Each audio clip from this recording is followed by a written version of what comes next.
Aunque sin el protagonismo de los varones, las mujeres de las casas reales jugaron un papel fundamental en el ejercicio del poder real, bien como madres, esposas e hijas de reyes, o bien ejerciéndolo personalmente como reinas propietarias o regentes. Salvo a las reinas propietarias, la historiografía clásica ha prestado poca atención a las mujeres reales, pero conocer mejor la figura de estas mujeres es de gran importancia para la historia. Así nos lo advirtió a mediados del siglo XVIII el padre Enrique Flórez, autor de un libro de biografías de reinas de España, para quien la cronología de toda la Casa Real no se puede averiguar por otros medios. Pese a ello, y como otros grupos sociales olvidados, las mujeres parece que no han tenido historia ni memoria histórica, aunque este déficit en su estudio no significa ni negar su presencia ni sus actos. Como afirma la profesora Margarita Ortega, sus acciones interesaban más cuando aparecen más propias de los hombres y se recuerdan por la excepcionalidad del acto varonil protagonizado. También la historiografía se ha fijado más en mujeres transgresoras de las normas, brujas, sanadoras o prostitutas, mostradas como contramodelos. Evidentemente, de las mujeres de la realeza sabemos más que del resto del mundo. En primer lugar, porque formaron parte, como toda la familia real, del llamado cuerpo simbólico único que era el rey, pero además porque su nivel de instrucción era muy superior y se comunicaban por escrito con bastante frecuencia, lo que nos ha permitido tener noticia de sus sentimientos, opiniones y de otros hechos. En los siglos modernos, y aún en los contemporáneos, pese a la situación de privilegio, las mujeres reales no tenían, en lo que se refiere a las libertades individuales y a la independencia del hombre, un tratamiento diferente respecto de nosotros. No podemos olvidar que hasta tiempos recientes, en nuestra cultura, el destino biológico de hombres y mujeres estaba predeterminado, y las mujeres de las casas reales no eran excepción. Todos los miembros de las familias reales, varones y mujeres, estaban sometidos a la voluntad real, y sus vidas, objeto al servicio de Dios. Pero hay importantes diferencias entre unos y otras, ya que las mujeres, prácticamente en todos los casos, estaban destinadas a un viaje, por lo general sin retorno, con la finalidad de contraer un matrimonio para el reino. Los varones trasladaban menos horas en bien por ser el heredero, o en previsión de que éste falleciera antes de su vida. Pero la discriminación más relevante respecto a los hombres es que en la mayoría de los reinos, como España, Francia, Suecia, Dinamarca o Austria, las mujeres no podían votar. También conviene recordar las circunstancias e incluso guerras que tuvieron que afrontar para reinar las únicas 3 reinas propietarias que tuvo España en los últimos 500 años.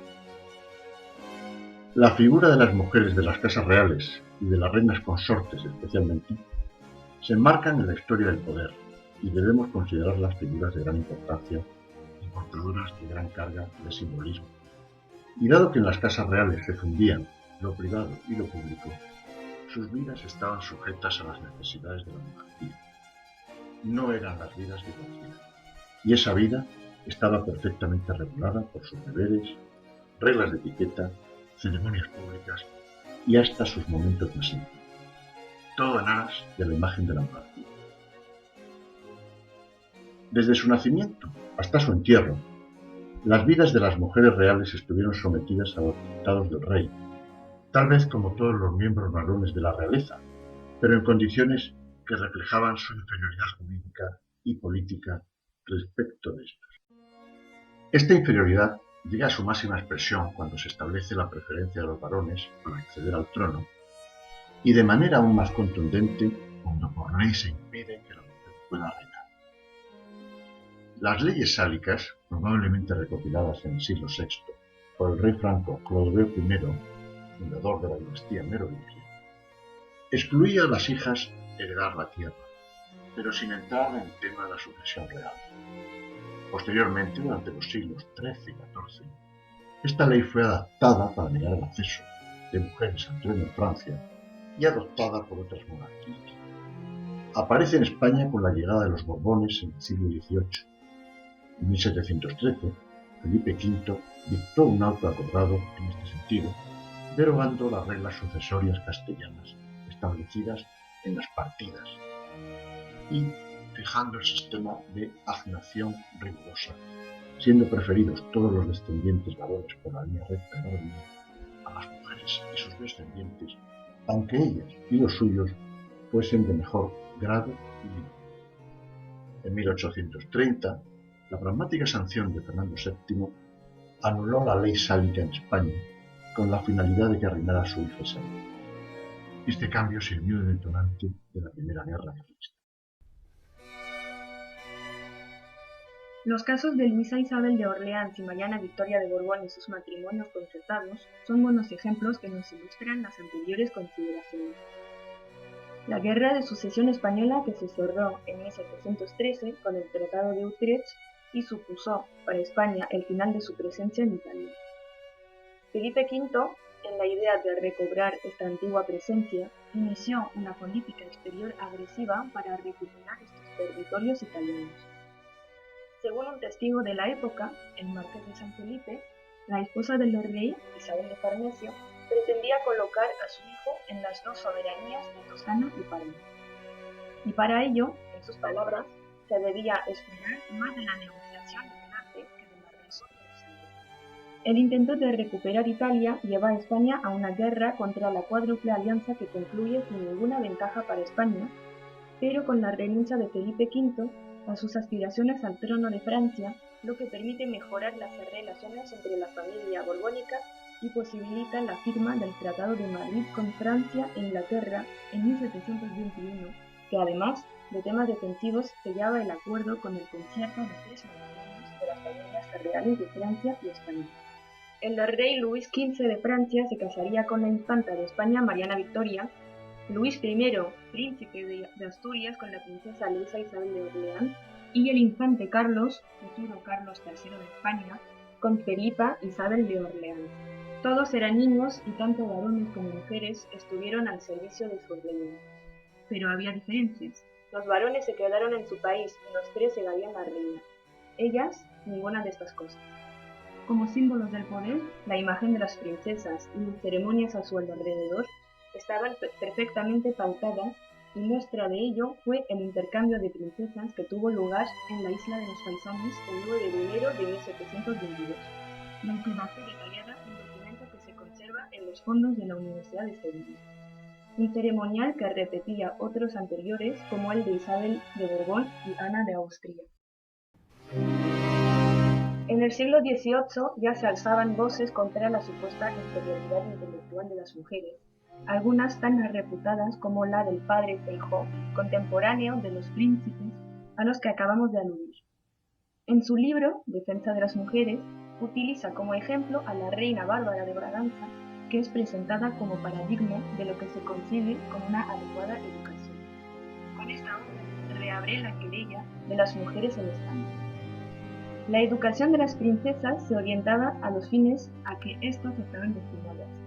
En esta parte intentaremos ver la educación y el matrimonio con una nueva perspectiva, bajo la mirada de los niños que ya no lo son. Todo comenzó con el proyecto del entusiasta Felipe V y de su esposa Isabel Farnesio. Por un lado, se trata de casar a la infanta de España con Luis XV y, por otro, a una hija del regente, Luisa Isabel de Orleans, con el príncipe de Asturias. La infanta española vivirá en Versalles y Mademoiselle de Montpensier, luego Luisa Isabel, lo hará en Madrid. Pero las pequeñas prometidas, ¿qué dicen? No tienen nada que decir. La pequeña infanta española, Mariana Victoria, es alegre, inspirada.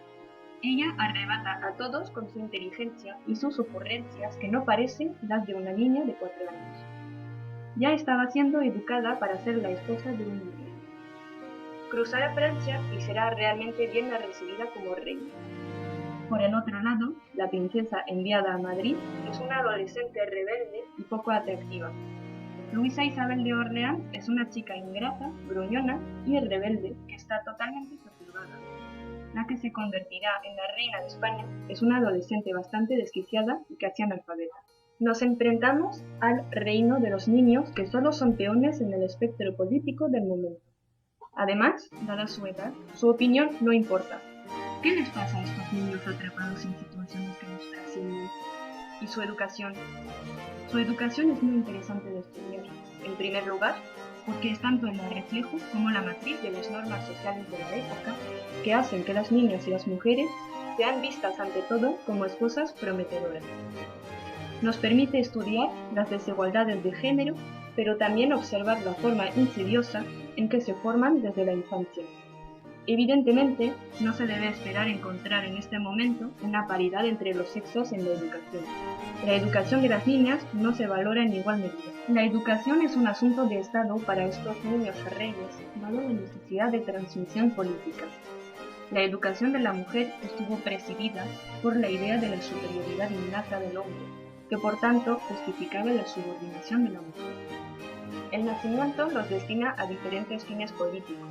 El niño príncipe tendrá un rol social asignado por el sistema político, mientras que la niña princesa estará destinada al matrimonio.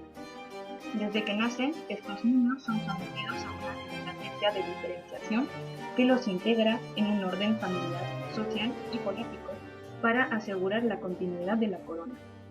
Su matrimonio entra en la economía comercial de la monarquía con el sistema de dotes, alianzas y firmas de paz-ventaja.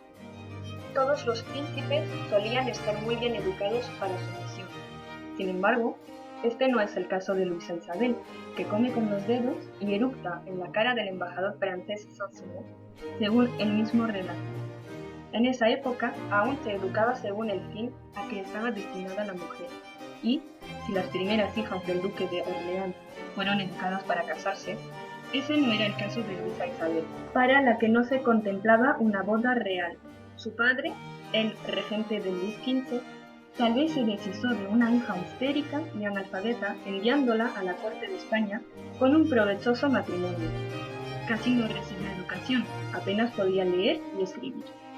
La desatención de sus padres fue tal que hubo de ser bautizada por el obispo de Nantes poco antes de su viaje a España. En ese momento recibió su nombre como atención a su esposo Luis y a la madre de este, Isabel. La educación de las princesas estuvo en manos de las institutrices hasta los 16 o 17 años. Tenían instrucción para leer, escribir, aprendían otras lenguas, danzar, apreciar la pintura. Se explica así que a todo este conjunto de conocimientos se le haya denominado educación de adorno, porque no dotaba a la mujer de una formación sólida en nada. Únicamente quedaba preparada para poder desarrollar una vida social superficial.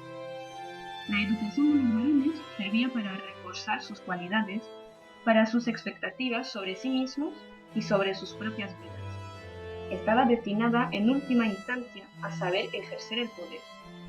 En cuanto a las princesas, su único destino era casarse y habitualmente vivir en el extranjero. Estas funciones reales y un comportamiento preciso y complejo desde temprana edad primaron sobre la adquisición de conocimiento. Las cualidades apreciadas para una princesa y futura esposa eran la obediencia, la castidad y la fertilidad. Lo que podemos asegurar es que, en sus 2 años en la corte española, Luisa Isabel de Orleans se caracterizó por sus ataques de histeria, sus caprichos y su falta de educación. Este intercambio fue un fracaso tanto para Luisa Isabel de Orleans, cuyo matrimonio con Luis I se acaba con la muerte de este y la vuelta a Francia de la princesa, como para Mariana Victoria, que antes de que se efectuara su matrimonio con Luis XV, cuando ella llegase a los 12 años, se decide que fuese de vuelta a España, ya que era demasiado joven para proporcionar un heredero que la urgencia del momento requería. Tras el matrimonio, la misión de la reina es el de aportar un heredero y cuantos más hijos mejor, dada la alta mortalidad infantil hasta tiempos recientes. Transmitir sangre real es la base de la legitimidad de la monarquía y, para la reina, supone la garantía de su incorporación plena y definitiva en la monarquía y en el poder. La maternidad era para estas dos princesas, lo quieran o no, el eje central de sus vidas. Fueron víctimas desde muy temprana edad de un trueque de niñas, convirtiéndose en rehenes diplomáticos que debían cumplir misiones políticas.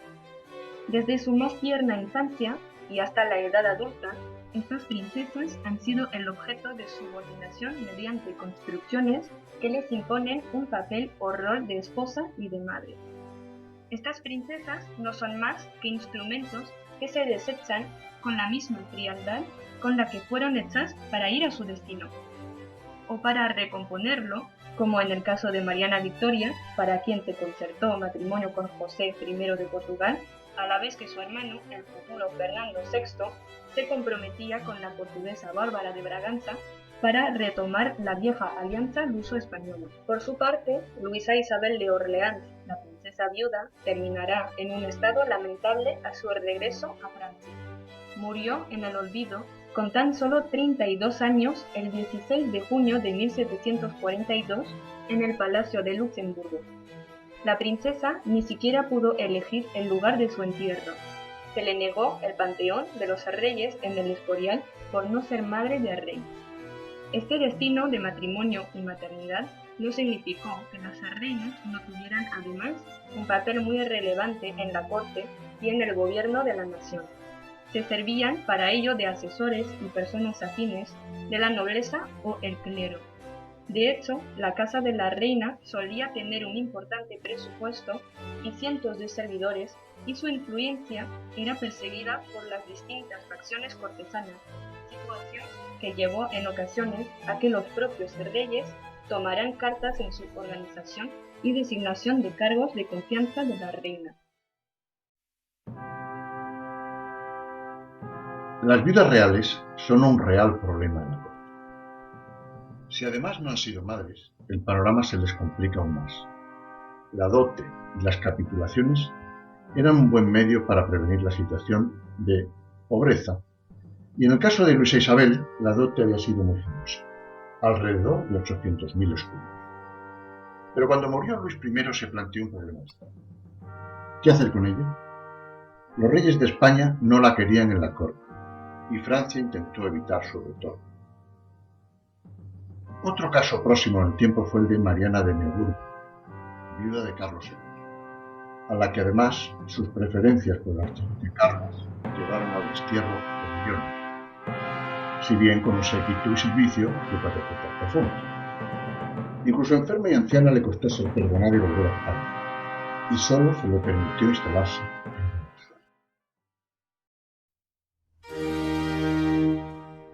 La Iglesia, con vocación o sin ella, era también una salida para las mujeres reales en su viudedad, siendo los conventos y monasterios lugar habitual para su retiro hasta bien avanzados los siglos modernos.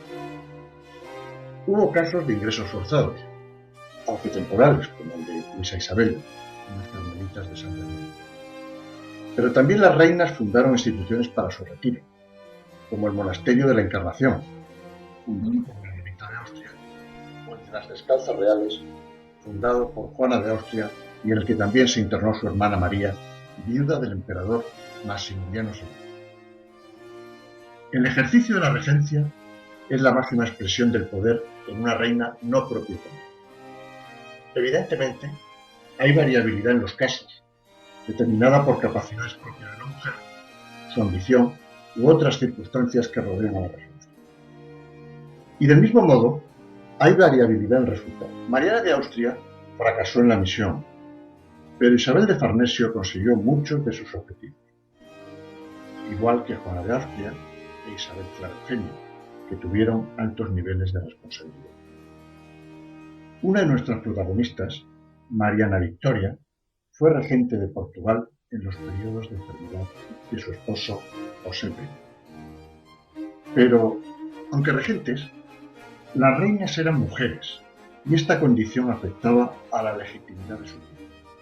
Lo apreciamos, por ejemplo, durante los años en los que lo ejercieron Isabel de Borbón y Mariana de Austria, sucesivas esposas de Felipe IV, que tuvieron que recurrir a diversas estrategias para reforzar su legitimación en el gobierno. Isabel de Borbón se presentaba tras los retratos del rey, o apelaba a la devoción pública para ganar legitimidad durante la ausencia del rey en guerra contra Francia. Por su parte, Mariana de Austria cambió sus vestidos por totas monjiles que recordaban su viudedad de Felipe IV. La muerte no elimina el control de la casa real sobre la reina. Ella sigue siendo parte de la imagen de la monarquía y sus exequias suponen un buen momento para recordar el poder real y su asociación con la Iglesia. Las honras fúnebres, lutos oficiales y los misas solemnes son pautados con el mismo rigor que todo lo había sido en su vida. Ni siquiera pueden elegir su lugar de entierro.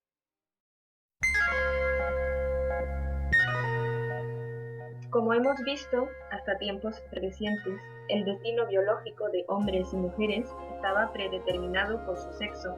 Ni reinas ni princesas fueron excepción. Las mujeres de las casas reales, además de los impedimentos para acceder al trono real, su educación y meta en la vida les conducía directamente al matrimonio a proporcionar un heredero y formar parte de la representación de poder en la corte. Supeditada al hombre y al interés del Estado, la vida de las mujeres reales ha estado pautada desde su nacimiento hasta sus exequias fúnebres. Pero al igual que las plebeyas, la capacidad intelectual, energía y ambición de las mujeres reales fueron demostradas cuando se les permitió hacerlo. Cambios constitucionales, legislativos y de mentalidad de la sociedad han permitido avances extraordinarios para que la mujer desempeñe cualquier papel que desarrolla un hombre. Pero incluso en nuestro siglo hay vetos que siguen enquistados en las normas lingüísticas. Hay trabajo para el legislador y también para la moderna historiografía que tiene por delante cubrir un vacío en la relación con las mujeres de las casas reales, siempre a la sombra del rey, pero discretas protagonistas en muchos momentos de la historia, aún por descubrir.